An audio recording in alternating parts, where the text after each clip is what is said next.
ఆ నేపథ్యంలోనే ఈ పాత్రికేయుల సమావేశాన్ని కూడా నిర్వహిస్తూ ఉన్నా నేను. ఒక 4-5 రోజుల క్రితం జగన్మోహన్ రెడ్డి గారు మీడియా సమావేశాన్ని ఏర్పాటు చేసి విజయవాడ నుంచి మాట్లాడినారు.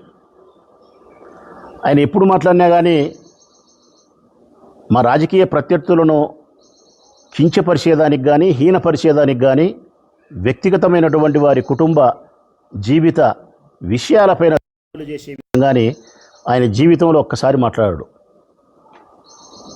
ఆయన ఎప్పుడు పాత్రికేయుల సమావేశాన్ని నిర్వహించినా ఈ ప్రభుత్వం చేస్తూ ఉండే తప్పులను, ప్రజా వ్యతిరేక నిర్ణయాలను, ప్రజల యొక్క ఆర్థిక స్థితిగతులు, వారి కుటుంబ విషయాలు, ఎన్నికలకు ముందు తెలుగుదేశం పార్టీ ఇచ్చిన హామీలు ఏ మేరకు నెరవేరుస్తోంది, నెరవేర్చలేదు, నిరుద్యోగుల సమస్య ఏ విధంగా ఉంది, రైతుల పరిస్థితి ఏ విధంగా ఉంది, సంక్షేమ పథకాలు అందక మహిళలు ఏ విధంగా ఉండారు, ఉద్యోగస్తుల పరిస్థితి ఏంది తదితర అంశాలను ప్రస్తావిస్తూ ప్రభుత్వానికి ఏమైతే చురకలు అంటించాలనో, ఏమైతే సత్విమర్శ చేయాలనో అవి మాత్రమే చేస్తాడు. మొన్న కూడా అట్లే మాట్లాడినాడు ఆయన. చాలా విషయాలు ఈ ప్రభుత్వం చేస్తూ ఉండే తప్పులను, ఎన్నికలకు ముందు ఇచ్చిన హామీలను నెరవేర్చకుండా ఉండే విషయాలను ప్రస్తావిస్తూ మాట్లాడినాడు. 100 విషయాలలో 99 విషయాలు ప్రజలకు సంబంధించిన విషయాలు మాట్లాడి ఒక్క విషయాన్ని మాత్రం తనను పదే పదే గొడ్డలి పార్టీ అని, అతని హింసావాది అని, వివేకానంద రెడ్డిని చంపినాడని రకరకాలుగా ఆయన వ్యక్తిత్వం పైన దాడి చేస్తూ ఆయన చేయని తప్పులను, నేరాలను కూడా ఆయన కుటుంబానికి, వంశానికి అంటగడుతూ పలుమార్లు మీరు మాట్లాడితే తెలుగుదేశం పార్టీకి సంబంధించిన ప్రబుద్ధులు ఆ ప్రెస్ మీట్లో ఒకసారి ఒక్క మాట చెప్పినాడు ఆయన. నేరేగన హింసావాదినైతే, రక్తాన్ని మరిగే పులి లాంటి వాడిని అయితే, మరి 5 సంవత్సరాలు నేను పదవిలో ఉన్నాను కదా, మరి మా అబ్బను చంపిన, రాజారెడ్డిని చంపిన వాళ్ళపైన నేను పగ తీర్చుకునే క్రమంలో వారిపైన దాడి చెయ్యనా? మరి వారు ప్రశాంతంగా జీవితాన్ని పులిందల్లో గడుపుతున్నారు అంటే గన నేను హింసను ప్రేరేపించేవాడిని కాదు, అహింసావాదిని, ఆదర్శవంతమైన రాజకీయాలు చేయాలనే మనస్తత్వం కలిగిన వాడిని అని తన్ను తాను చెప్పుకున్నాడు. ఇది నిజమా కాదా ప్రజలారా? నిజంగా ఆయన ముఖ్యమంత్రిగా 5 సంవత్సరాలు కొనసాగినప్పుడు కానీ, వారి తండ్రి రాజశేఖర రెడ్డి గారు 5 సంవత్సరాలు ముఖ్యమంత్రిగా కొనసాగినప్పుడు కానీ, ఈ 10 సంవత్సరాల కాలంలో వాళ్ళ అబ్బను చంపిన, జగన్మోహన్ రెడ్డి గారి అబ్బను చంపిన వారిని, లేకుంటే రాజశేఖర రెడ్డి వాళ్ళ నాయను చంపిన వారిని రాజశేఖర రెడ్డి కానీ ఈ 10 సంవత్సరాల ముఖ్యమంత్రి కాలంలో వాళ్ళ మీద ప్రతీకారం తీర్చుకునేదానికి దాడి చేయలేరా? తుదముట్టించలేరా? మరి స్వేచ్ఛగా వాళ్ళు తిల్లాడుతున్నారంటే కారణం వారి ఆలోచనే చేయలే. బీటెక్ రవే ఒక పాత్రికేయుల సమావేశంలో చెప్పినాడు కదా ఆయనే, జగన్మోహన్ రెడ్డి నా మీద దృష్టి పెడితే అరగంట సార్లు నేను ఉండనని చెప్పినాడు. మరి ఇప్పుడు 10 ఏళ్ళైనా ఉండాడంటే కారణం, 5 ఏళ్ళైనా ఉండాడంటే కారణం దృష్టి పెట్టలేదని. దృష్టి పెట్టరు. ఇంకా నిజానికి నిజాయితీగా మాట్లాడాలంటే రాచమ్మలు నిజాయితీగా మాట్లాడతాడు, 100కు 100% ఏం ములాద లేదు. నిజాయితీగా చెప్పాల్సి వస్తే రాజారెడ్డి గారి కాలంలో పులివెందుల తాలూకాలో భయం ఉన్నది, రాజశేఖర రెడ్డి కాలంలో భయం తగ్గిపోయింది, జగన్మోహన్ రెడ్డి కాలంలో స్వేచ్ఛ ఎక్కువైంది. ఇంకా కరెక్ట్గా చెప్పాలంటే ధర్మం 4 పాదాల మీద నడచాలే, పులివెందుల్లో 5 పాదాల మీద నడుస్తుంది జగన్మోహన్ రెడ్డి గారి పుణ్యాన. కాళ్ళకు చెప్పులు లేనిటోడు కూడా మాట్లాడుతున్నాడు రాజశేఖర రెడ్డి కుటుంబాన్ని. తల మీద పావలా పెట్టి అమ్మితే 10 పైసలకు అమ్ముడుబోనోళ్ళు కూడా రాజశేఖర రెడ్డి వంశాన్ని హీనపరిచి మాట్లాడుతున్నారు. దీనికి కారణం పులివెందుల్లో ప్రజాస్వామ్యం పూలంగల కాడ ఎంత కావాల్సినది దొరుకుతుంది జగన్మోహన్ రెడ్డి పుణ్యాన. నిన్న జెడ్పీటీసీ ఎలక్షన్లు జరిగితే వాళ్ళు చేసిన దౌర్జన్యము, అప్రజాస్వామికమైన ఎన్నిక విధానం, ఇంతకంటే వేరేది ఏమైనా కావాలన్నా? పులివెందుల్లో రాజశేఖర రెడ్డి కుటుంబం పైన ఎవరు దౌర్జన్యం చేస్తున్నారు, ఎవరు దాడులు చేస్తున్నారని 2-3 307 కేసులు పడినాయి వాళ్ళ మీద, తెలుగుదేశం పార్టీ వాళ్ళ మీద. అవి సరిపోవా? నిన్న జెడ్పీటీసీ ఎలక్షన్లప్పుడు దౌర్జన్యం చేస్తున్నారనేది. నిజంగా రాజశేఖర రెడ్డి వాళ్ళే దౌర్జన్యపరులైతే, హింసావాదులైతే, నరరూప రాక్షసులైతే మీరు బ్రతికి బట్ట కట్టిండే వాళ్ళ ప్రజలారా వీళ్ళు? ఎన్ని మాటలు మాట్లాడుతున్నారు. ముఖ్యమంత్రి చంద్రబాబు నాయుడు గారు లైన్ తీసుకొని ఇస్తే ఇదిగో ఈ 2 రోజులు 3 రోజులు 4 రోజులు మీరు రాజశేఖర రెడ్డి కుటుంబాన్ని ఫ్యాక్షనిస్టులుగా, నరహంతకులుగా, దుర్మార్గులుగా, దోపిడీదారులుగా చిత్రీకరించి మీరు సెలవులు చేసి మాట్లాడాలంటే క్యాబినెట్లో మంత్రులు మాట్లాడతారు, ఎమ్మెల్యేలు మాట్లాడతారు, ఎమ్మెల్సీలు మాట్లాడతారు, జెడ్పీటీసీలు మాట్లాడతారు, కౌన్సిలర్లు మాట్లాడతారు, ఏమి కాని వాళ్ళు కూడా మాట్లాడుతున్నారు. వీళ్ళు మాట్లాడిన దాన్ని మరింత అందంగా బ్యానర్ ఐటమ్గా ఈనాడులోను ఆంధ్రజ్యోతిలోను ఫ్రంట్ పేజీలో ఇంతలా అక్షరాలతో రాస్తారు. అంటే ఫీజు రీయింబర్స్మెంట్ అందక పిల్లలు చదువుకోలేదనే విషయాన్ని రాయరు. ఆరోగ్యశ్రీ లేకపోవడం వల్ల చాలామంది జబ్బు చేసిన వాళ్ళు మరణిస్తున్నారని చెప్పి రాయరు. రైతులకు సెలవులు వచ్చి ఇళ్ళకాడు ఉండారు, ఇబ్బందులు పడుతున్నారనేది రాయరు. మెడికల్ కాలేజీలు సంఖన ఆగిపోయినాయనేది రాయరు. సంక్షేమ పథకాలు ఇయ్యక ఆడవాళ్ళు ఇబ్బంది పడుతున్నారనేది రాయరు. ఉద్యోగులకు ఇచ్చిన హామీలు ఏమైపోయినాయనేది రాయరు. ప్రజలకు అవసరమైన విషయాలను వీళ్ళు మాట్లాడరు. ప్రజలకు అవసరమైన విషయాలను ఆంధ్రజ్యోతి ఈనాడు రాయదు. గాలికి వదిలేసినారు వీళ్ళు ప్రజలను.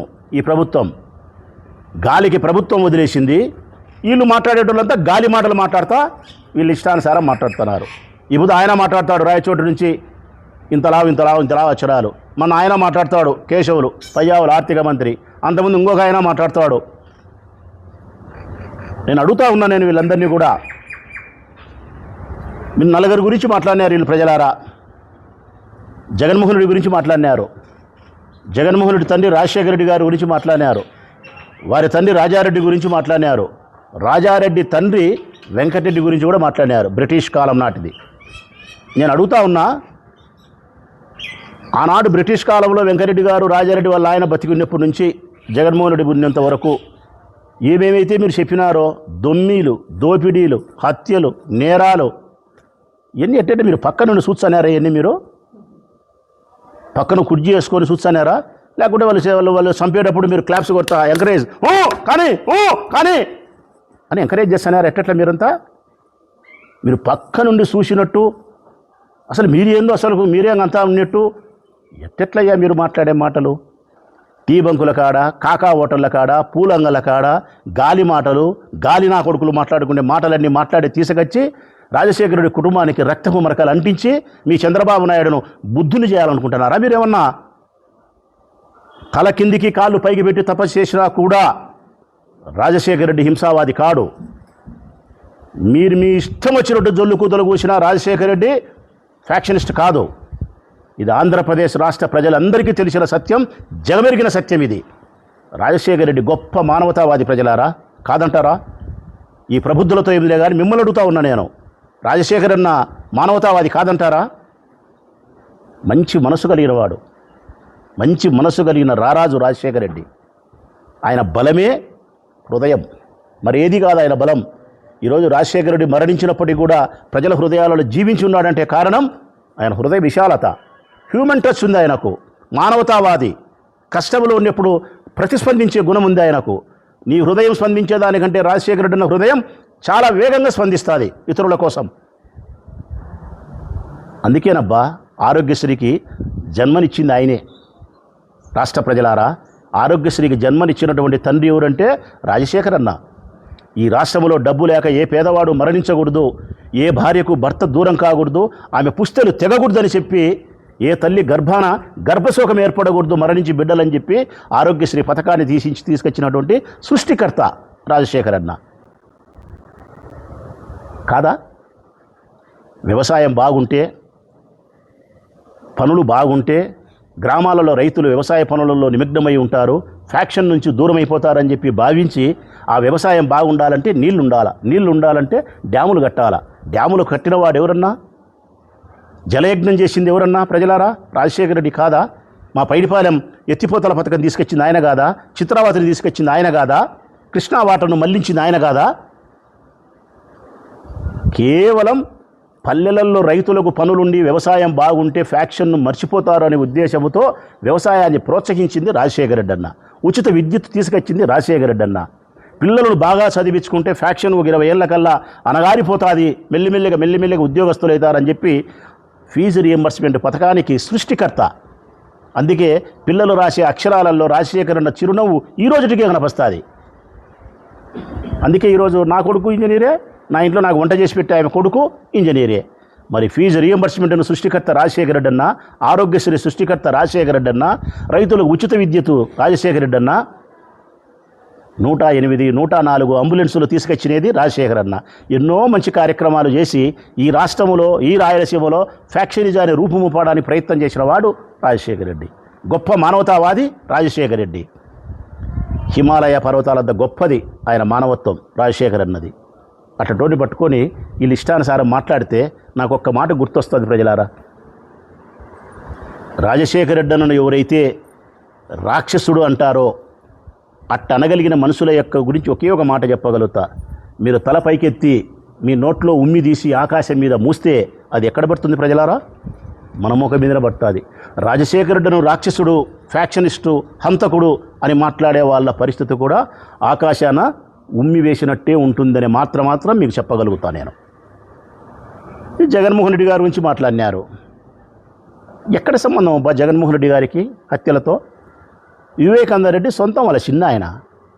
వాళ్ళ చిన్న ఆయన్ని వాళ్ళు చంపుకోవాల్సిన అవసరం ఉందే? వాళ్ళ చిన్న ఆయన చంపింది పలానోడు నేను గొడ్డలతో చంపినానని చెప్పి దస్తగిరి అనేవాడు చెప్తున్నాడు. ఆ దస్తగిరి అనే చంపిన వాడిని వెనకేసుకొని వివేకానంద రెడ్డి బిడ్డ సునీతమ్మ తిరుగుతుంది. చంద్రబాబు నాయుడుకు వాదించిన లాయరు లూత్రా దస్తగిరి గారిని కూడా వాదిస్తున్నారు. చెప్పబ్బా, దస్తగిరి అనే హంతకుడిని నేను హత్య చేసినానని చెప్తే అతని తరఫున వాదించే లాయర్ ఎవరంటే లూత్రా. ఆ లూత్రా ఎవరంటే సుప్రీంకోర్టులో ఉండే లాయరు, ₹1 తీసుకునే లాయరు, చంద్రబాబు నాయుడుకి వాదించే లాయరు దస్తగిరికి వాదిస్తున్నాడు ఐస్ క్రీమ్ అమ్ముకునే వానికి. ఎవరు వెనకేసుకొని వస్తున్నారు? సొంతం వాళ్ళ చిన్నాయన్ని వాళ్ళు కోల్పోతే జగన్మోహన్ రెడ్డికి సంబంధం అని చెప్తారా? జగన్మోహన్ రెడ్డిని విచారించాల్సిన అవసరమే లేదని సుప్రీంకోర్టు చెప్పిన తర్వాత, జగన్మోహన్ రెడ్డిని భారతమ్మని విచారించాల్సిన అవసరమే లేదని సిబిఐ చెప్పిన తర్వాత కూడా ఆ హత్యని మీరు ఆయన మీదకి దొబ్బే ప్రయత్నంలో మీ ఇష్టానుసారం గాలి మాటలు మాట్లాడితే అవి నిజాలని ప్రజలు నమ్ముతారా? జగన్కి ఎక్కడ సంబంధం ఉంది? ఏ హత్యతో సంబంధం ఉంది? ఇప్పుడు చెప్తా ఉన్నా నేను, జగన్ చేతులు ఎప్పుడూ పరిశుభ్రంగానే ఉన్నాయి. జగన్ హృదయం ఎప్పుడూ తెల్లటి పేపర్లాగానే ఉంది, నిర్మలమైనటువంటి హృదయంతో ఉంది. ఈ రాష్ట్రానికి ఏదో చేయాలని తపన ఉంది ఆయనకు, ఎంతో చేయాలని తపన ఉంది. ఈ రాష్ట్రంలో మార్పు తీసుకురావాలనే సంకల్పం ఆయనలో ఉంది. అందుకే సంస్కరణలకు శ్రీకారం చుట్టినాడు. మీ 40 ఏళ్ల ఇండస్ట్రీ కలిగిన చంద్రబాబు నాయుడు, అంతకంటే ముందుండే చాలామంది పదుల సంఖ్యలో ఉండే ముఖ్యమంత్రులు సాధించలేని ఘనమైన విజయాలను ఈ రాష్ట్రానికి అందించినటువంటి గొప్ప నాయకుడు జగన్మోహన్ రెడ్డి. ఆయన హృదయంలో నుంచి, ఆయన మెదడులో నుంచి పుట్టిన ఆలోచనలే అమ్మఒడి. నిరక్షరాస్యతను సంపూర్ణంగా రూపుమాపాలా, అక్షరాస్యతను పెంచాలా, కేరళ కంటే గొప్ప రాష్ట్రంగా చదువులో తీసుకురావాలని చెప్పి భావించినాడు. కాబట్టి గత ముఖ్యమంత్రులు ఎవరు చేయలేని పని జగన్మోహన్ రెడ్డి చేసినాడు. కాబట్టే అమ్మఒడి వచ్చింది. డ్రాప్ అవుట్స్ అన్ని తగ్గిపోయినాయి. నిండు గర్భిణులాగా ప్రభుత్వ పాఠశాలలు లేనాయి. నాడు